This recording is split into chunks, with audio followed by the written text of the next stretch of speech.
Timo Centeristä, terve! Mulla on iloisia uutisia teille kaikille ja saan kertoa, että Raisio Centeri uudistuu eduksesi.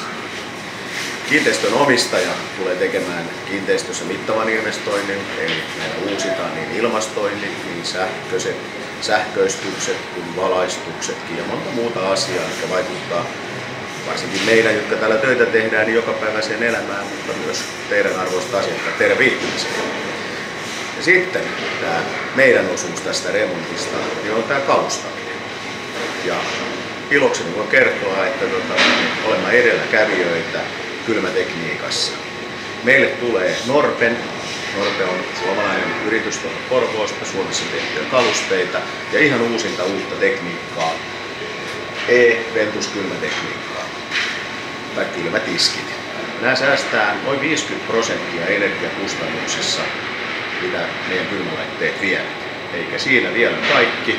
Siirrymme samalla myös CO2-kylmäaineeseen, jonka vetyää selkeästi, ei kasvihuonepäästöjä, turvallinen otsonikerrokselle ja mikä parasta vielä täälläkin, niin pienempi energiankulutus.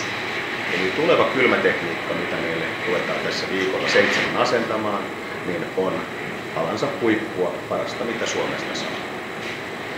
Mutta lähdetäänkö katsomaan piirustuksia? No niin, ja nyt päästään katsomaan näitä piirustuksia ja täytyy sanoa, että älkää kiinnittäkö huomioon ihan kaikkiin pikkukirjoituksiin, eli tämä on tämä mun työkappale, mitä tässä pyöritellään päivät pöydällä.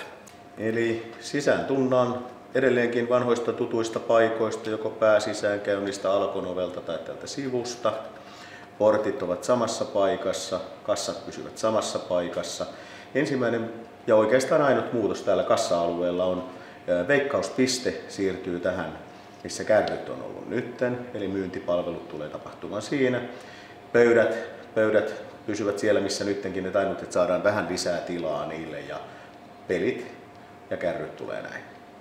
Myymälään siirrytään porteista sisälle ja ensimmäisenä on hedelmät ja vihannekset, niin kuin nyttenkin. Sitten meillä tulee konsulenttipiste, leipäosasto.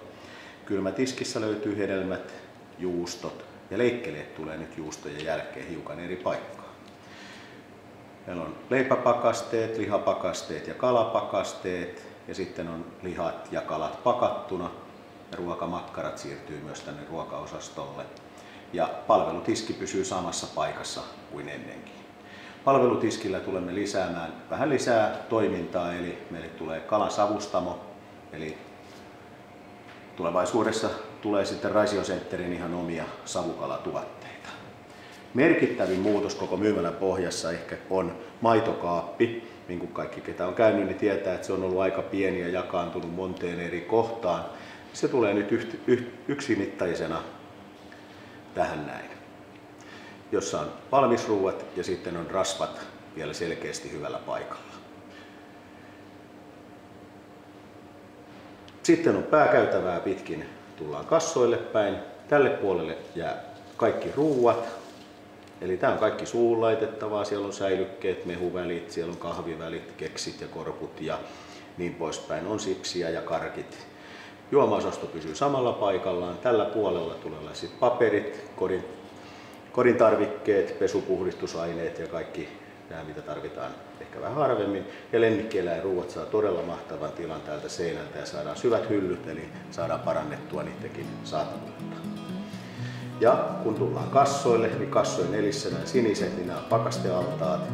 Eli pakkaset saa ihan viimeisenä juuri ennen kuin kassalle menee.